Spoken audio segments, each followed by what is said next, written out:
오늘은 성령님의 인도를 받는 삶이라는 제목으로 말씀을 전해드리려고 합니다. 성령님의 인도를 받는 삶, 오늘 설교의 제목입니다. 여러분을 이 자리까지 인도하신 분이 계십니까? 그분은 누구실까요? 오늘은 5월 31일이지요. 그러면 봄에 정말 너무나 아름다운 이러한 절경을 만끽할 수 있는 그런 날이지요. 날씨도 참 좋습니다. 화창합니다. 그러면 여러분들께서 가족들과 함께 아니면 친구들과 함께 정말 수림이 우거진 그런 좋은 곳으로 가서 모처럼 찾아온 이 주말인데 쉴 수 있지 않습니까? 충분히 그런 시간 가질 수 있지요. 근데 그러지 않고 여러분들께서 이 자리까지 나오셨잖아요. 그래서 제가 질문 드리게 됩니다. 어떻게 되어서 나오게 되었습니까? 그런 질문 드리게 되지요. 우리 육신의 생각에 따른다라게 되면은 사실 이 자리까지 나오는 것은 굉장히 어렵습니다. 힘듭니다. 하지만 성령님께서 인도하시기 때문에, 이끄시기 때문에 그래서 이 자리까지 왔습니다 라고 여러분들께서 고백하실 것 같아요. 우리는 성령님께서 이곳으로 내가 가기를 원하시기 때문에, 그래서 나는 성령님의 인도하심에 순종해서 이 자리까지 나왔습니다. 모두 이렇게 고백할 것 같습니다. 네, 맞지요?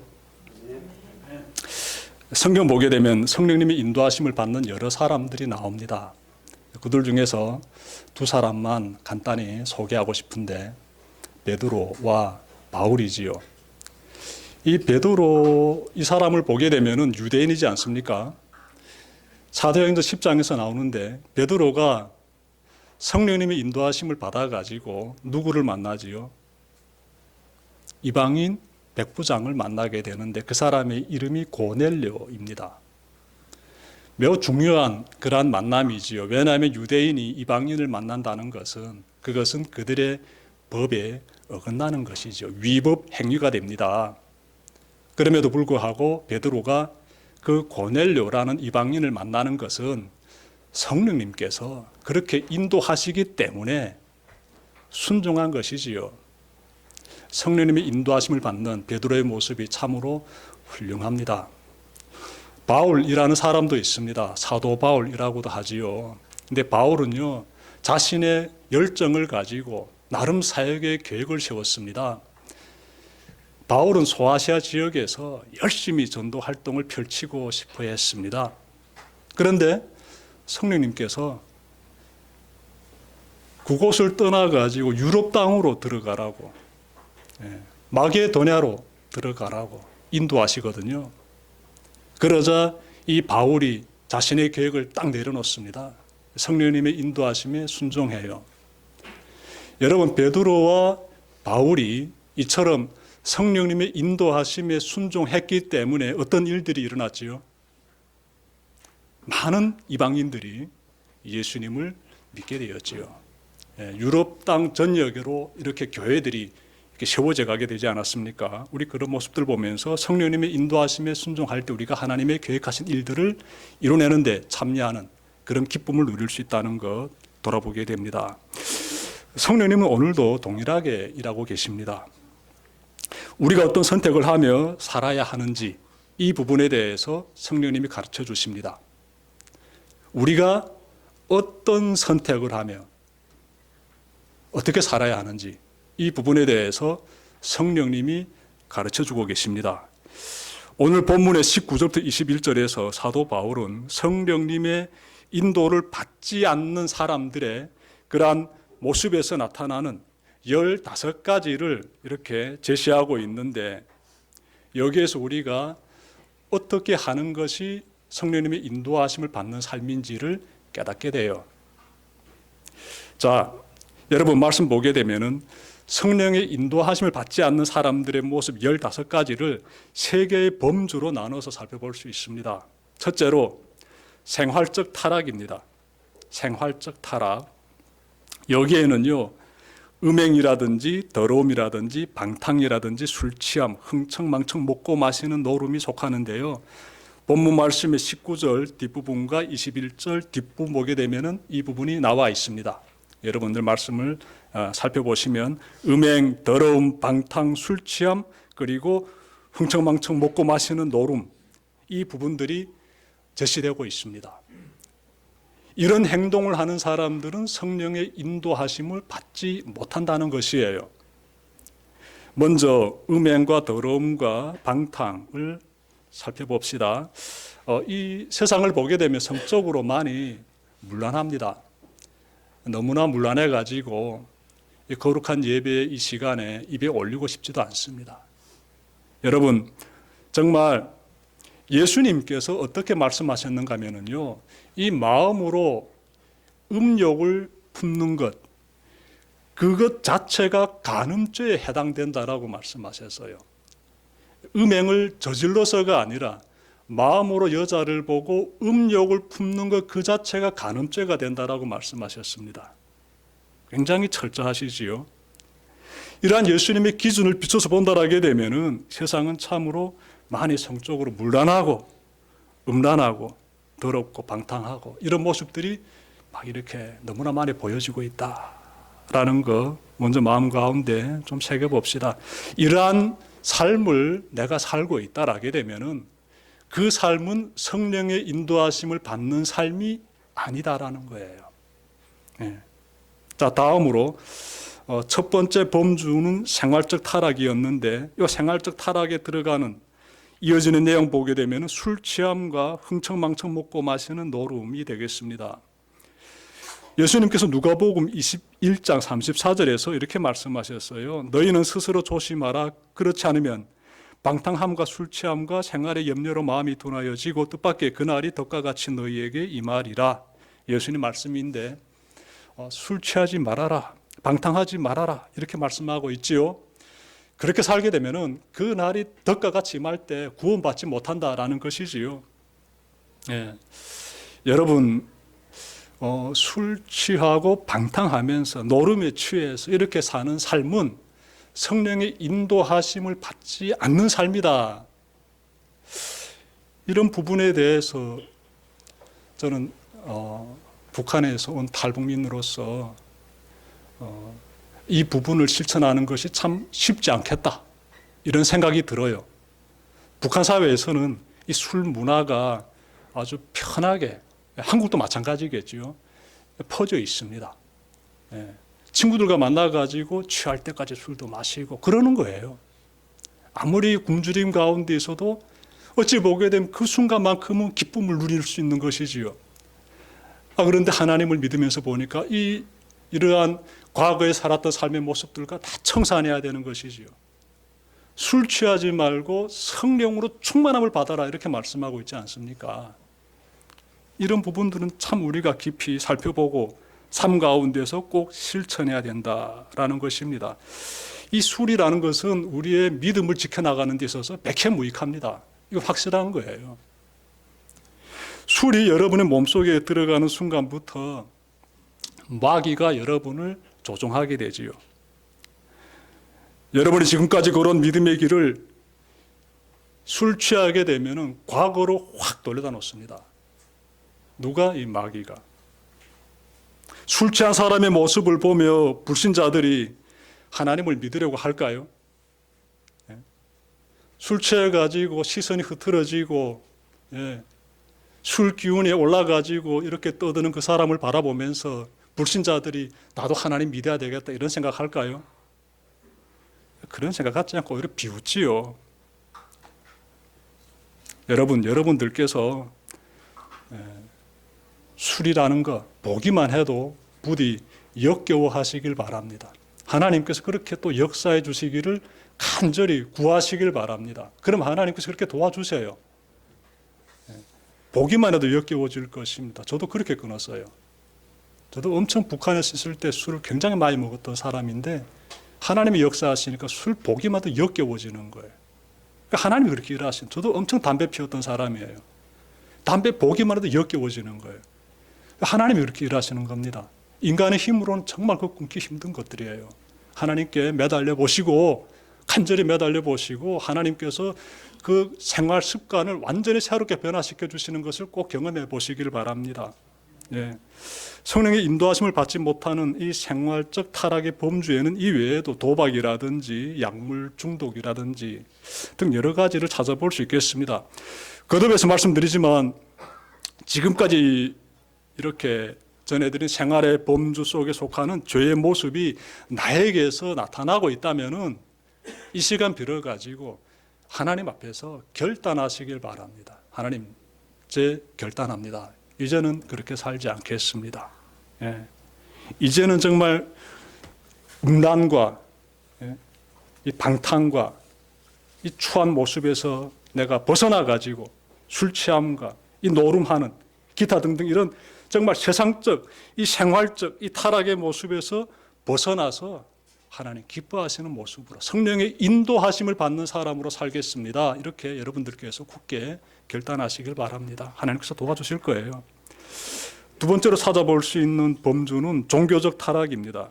종교적 타락. 20절 앞부분에서 나오는데 우상 숭배 그리고 마술이 나오지요. 우상 숭배 그리고 마술. 우상 숭배 먼저 살펴봅시다. 우상 숭배란 하나님만을 의지하지 않고 하나님의 다른 것을 의지하는 것. 그것들이 다 우상 숭배에 들어가지요. 우상 숭배 잘 봐야 되겠습니다. 예수님께서 이런 말씀하셨는데 마태복음 6장 24절에서 하나님과 재물을 겸하여 섬길 수 없다 이렇게 말씀하셨어요. 전 이 말씀이 21세기를 살아간 우리들에게 굉장히 중요한 우상 숭배가 무엇이냐를 분별할 수 있는 기준이다라고 생각합니다. 하나님이냐 돈이냐 둘 다 섬길 수는 없다라는 거죠. 그러니까 우상 숭배에 빠지지 않는다는 것은 분명히 하나님만을 선택해야 된다는 것이죠. 중간질이 없습니다.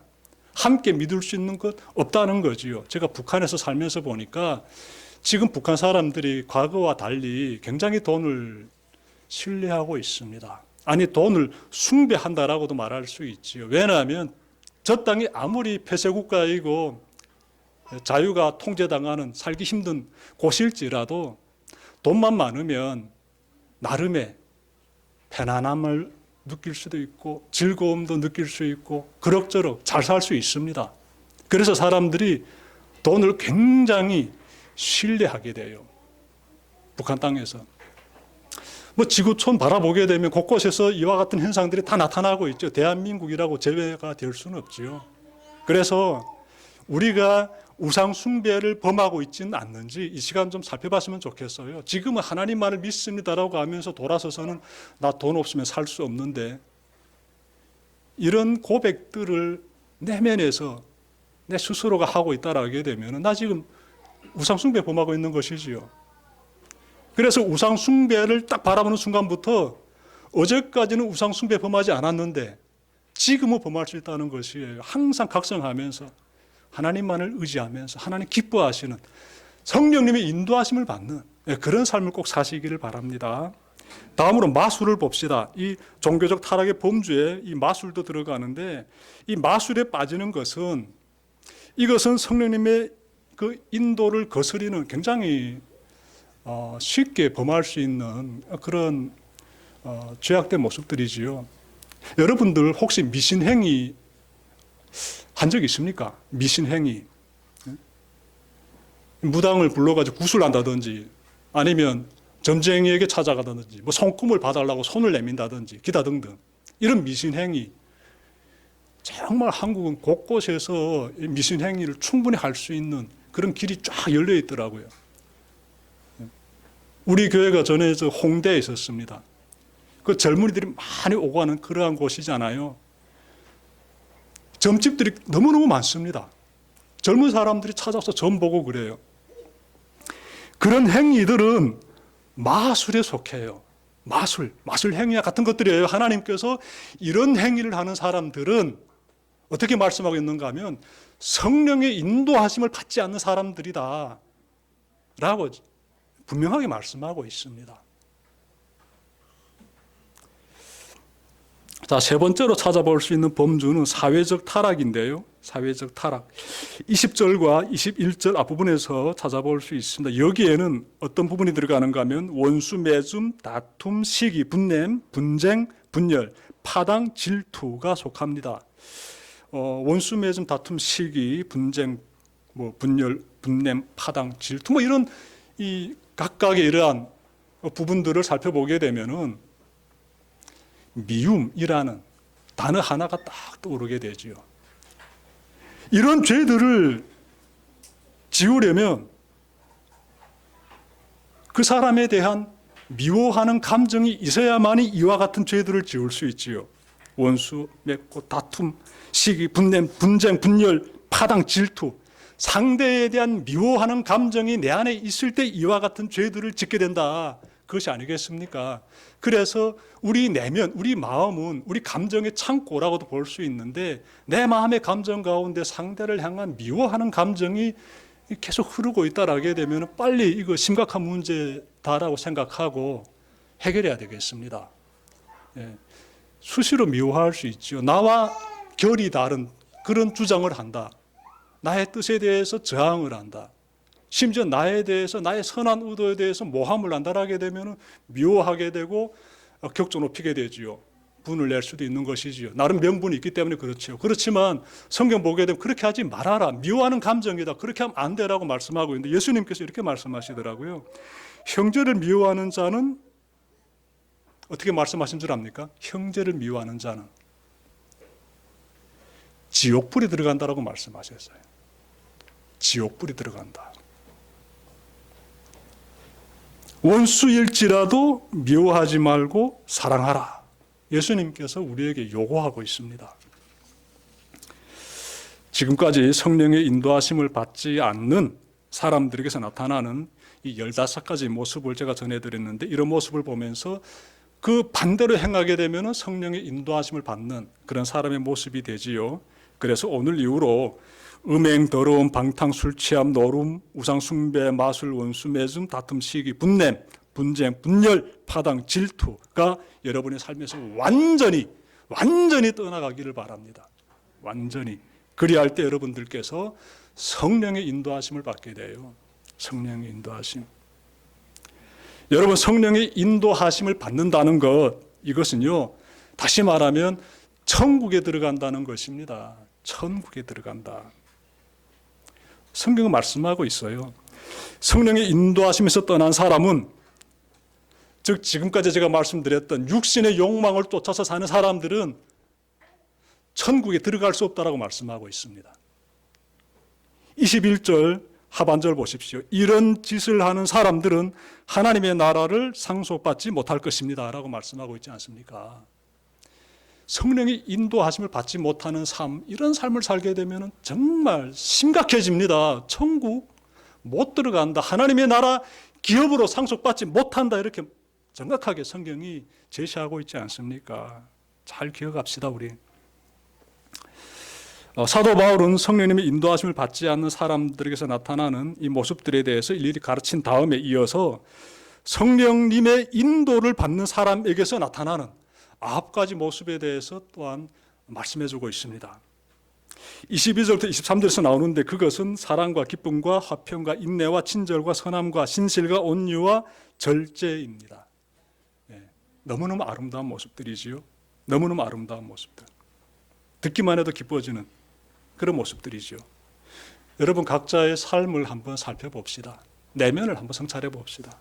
나의 삶, 내가 걸어가는 이 삶의 시간들, 내가 생각하고 있는 내 내면의 생각들 한번 성찰해 봅시다. 그러면 나는 지금 어떤 열매를 맺고 있는지 찾을 수 있지 않을까요? 삶이라는 것, 인생이라는 것, 이것은 어찌 보게 되면은 그 어떤 열매를 맺어가는 과정이 아니겠습니까?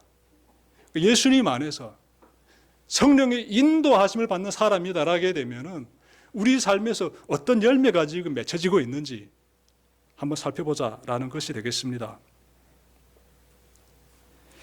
하나님은요, 우리가 성령의 열매를 맺길 원하십니다. 성령의 열매.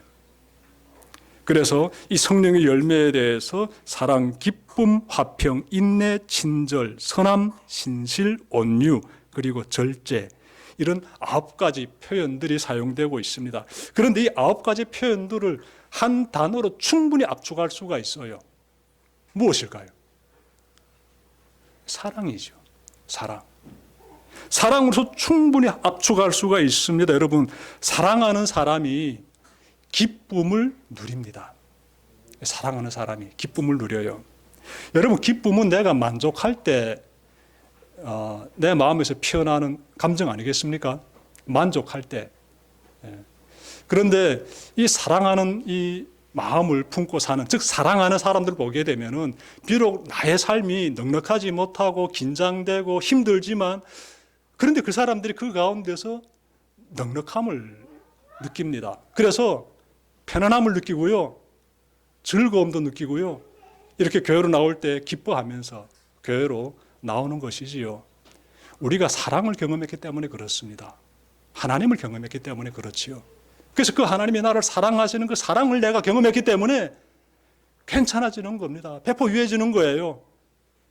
하나님을 의지하면서, 주신 것에 감사하면서 걸어갈 수가 있습니다. 그래서 기쁨이 나오는 거예요. 그렇죠?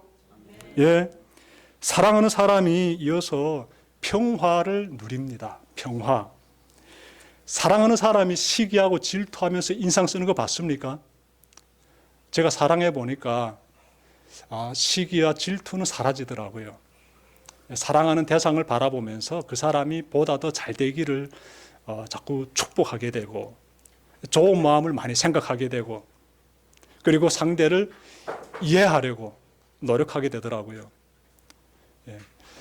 서로를 이해하고 품어주려고 이런 마음을 가지는 사람이 내면에서 평화를 누리게 되는 것이지요.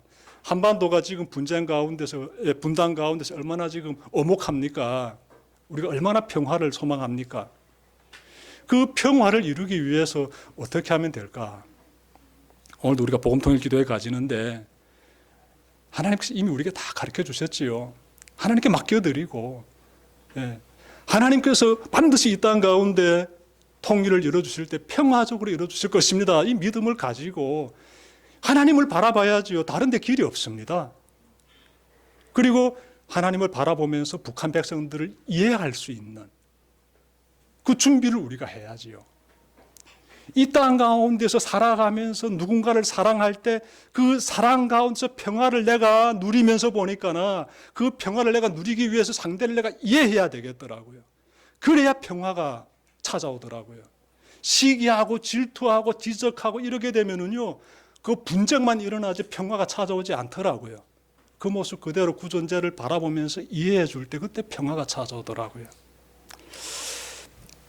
사랑하는 사람에게서 또 나타나는 모습이 인내입니다. 인내. 하나님의 사랑을 경험하게 되면 사람이 인내하게 되지요. 예. 인내는 굉장히 실천하기 힘든 것이지요. 내 마음에 있는 그 나름의 이런 기준들이 있기 때문에 이걸 다스린다는 것은 보통 어려운 일이 아닙니다. 3번 참으라라고 하는데 2번 참는 것도 힘들어요. 한 번만이라도 제대로 내가 참아봤으면 좋겠는데 그것도 힘들어요. 근데 인내해라 이렇게 말씀하고 있지 않습니까? 특별히 인내하기 힘들 때가 있지요. 나는 당신에게 선을 베풀었는데 그 사람이 악으로 갚을 때가 있어요. 나에게 모욕을 주면서 비방중상하면서 험담하면서 갚을 때가 있습니다. 제가 그런 일 겪었다는 건 아니에요. 근데 나에게 그렇게 다가올 때가 있지 않습니까? 나는 선을 베풀었는데 악하게 이렇게 다가올 때, 그때마다 여러분들 참아봤습니까? 인내해봤습니까? 근데 이거 인내하는 사람들이 있더라고요. 사랑하는 그 마음이 굉장히 크고 뜨겁고 어마어마한 사람들 있지 않습니까? 정말 사랑의 용광로 같은 사람들 있지 않습니까? 그런 사람들은 원수 같은 사람을 품어주면서 인내하면서 그렇게 살더라고요. 우리도 그렇게 살아갑시다. 인내하면서 말입니다. 그것이 사랑이지요. 불쌍히 여겨주고 그 사람을 불쌍히 여겨주면서 그렇게 말입니다. 사랑하는 사람에게서 나타나는 이어지는 모습은 친절을 행하고 선을 행한다라고 합니다. 친절과 선을 행한다는 것은요, 정말 그 단어를 생각하기만 해도 마음이 따뜻해지지 않습니까? 나에게 친절을 베풀어주고 선을 행해주고 그런 가운데 거하게 되면 정말 천국이 따로 없지요. 예. 그러기 위해서 우리가 어떻게 하면 좋을까 묵상해 보게 되면은요, 상대가 나에게 친절을 베푼다, 상대가 나에게 선을 베풀어 준다 라는 것을 내가 느끼기 위해서는 그 단어들이 중요한 것 같아요. 사용되는 단어들, 어떤 단어들을 사용하는가. 정말 우리가 고심하고 생각하고 숙고하면서 이왕이면 좋고 아름다운 좋은 단어들을 많이 찾아가지고 사용하고, 상대의 인격에 손상을 주는 단어들은 될수록이면 다 제거해버리는 그런 노력을 꼭 기울였으면 좋겠습니다. 그런 가운데서 이 성경의 아름다운 이러한 단어들 있지 않습니까? 친절하고 선을 행하는 이런 부분들을 강조해주는 그런 단어들을 많이 우리가 사용했으면 좋겠습니다. 끝으로 사랑하는 사람에게서 우리가 발견할 수 있는 것이 온유 그리고 절제된 삶이라고 합니다. 온유, 절제, 이런 단어들도 함께 이 시간 좀 살펴봤으면 좋겠는데, 온유한 사람 하게 되면 어떤 이미지가 떠오릅니까? 저는 그래요. 온유한 사람 하게 되면 이 단어가 저의 마음에 확 와닿을 때 온유한 사람은 왠지 너그러울 것 같습니다. 그리고 온유한 사람은요, 겸손할 것 같아요. 너그러운 마음, 그리고 겸손한 인격, 그런 사람이 온유한 사람 아닐까요? 여러분, 예수님께서 자신의 인격에 대해서 이렇게 온유라는 단어로서 표현하셨습니다. 나는 온유하고 겸손하다 이렇게 말씀하셨어요. 온유하고 겸손한 사람 우리 모두가 되기를 바랍니다. 그런 사람이 성령의 인도하심을 받는 사람이지 않습니까? 그리고 절제된 삶을 또한 살아가게 되죠. 절제된 삶. 삶에서 절제가 절실히 필요합니다. 그냥 육신의 욕망을 따라가지고 그렇게 사는 사람들도 많지요. 하지만 예수 믿고 성령의 인도하심 받는 사람들은 삶을 절제한다는 것이지요. 감정을 절제하고 흐트러진 삶이 아닌 절제된 삶을 살아갑니다. 지금까지 성령의 열매가 곧 사랑이며 그 사랑이 어떤 모습으로 나타나는지를 제가 전해드렸습니다. 그런데 여러분, 여기서 우리가 놓치지 말아야 할 거 하나 있습니다. 무엇일까요? 이 성령의 열매를 맺기 위해서, 즉 사랑의 열매를 맺기 위해서 이 9가지 이 귀한 이러한 행위들이 나의 삶에서 나타나야 되는데, 꼭 기억해야 되는 건, 놓치지 말아야 되는 건 하나 있습니다. 그것이 바로 과정이에요. 과정. 우리는 어찌 보게 되면은 하나님이 원하시는 그 성령의 열매를 충분히 맺지 못하다가 세상 떠날 수도 있습니다. 그 과정 가운데서 살아가다가 세상 떠날 수도 있지요. 하지만 그 과정이 너무너무 중요합니다. 여러분, 밭에다가 씨앗을 뿌려보십시오. 이 씨앗이 싹 터가지고 쭉 자라서 열매가 무르익기까지 그 과정이요, 얼마나 중요합니까? 그 과정이 없으면 열매가 결코 맺혀질 수가 없지요. 하나님께서 이 사도 바울을 통해서 지금 성령의 열매에 대해서 말씀해 주고 있습니다. 그런데 그 열매는요, 과정을 전제로 하고 있지요. 과정이 너무너무 중요합니다. 우리 연약한 우리들이지요. 부족한 우리들이고 자주 넘어질 수도 있습니다. 하지만 이 말씀을 바라보면서 다시 한번 마음을 딱 다잡고 하나님이 원하시는 이러한 열매를 맺는 사람 살고자 결단하고 실천하면서 그렇게 꼭 살아내야 된다라는 것입니다. 과정이 너무너무 중요하기 때문에 그렇습니다. 사도 바울은요, 오늘 말씀 보니까 이러한 과정에 대해서 강조하면서 성령의 도움을 받으면 이 일을 충분히 우리가 이뤄낼 수 있다라는 그 힘도 실어주고 있습니다. 16절 앞부분 보십시오. 바울이 이렇게 말합니다. 여러분은 성령께서 인도하여 주시는 대로 살아가십시오. 그러면 된다는 것이지요. 내 힘과 노력으로는 참 어림도 없지요. 굉장히 어렵습니다. 인내하는 것도 힘들고 많이 힘들지요. 그렇지만 성령님께서 여러분들에게 힘이 되어 주시고 성령님께서 여러분들을 다시 일으켜 세워 주시고 여러분들이 어려워하는 그 문제를 해결할 수 있도록 길을 열어주시면서 꼭 역사하십니다.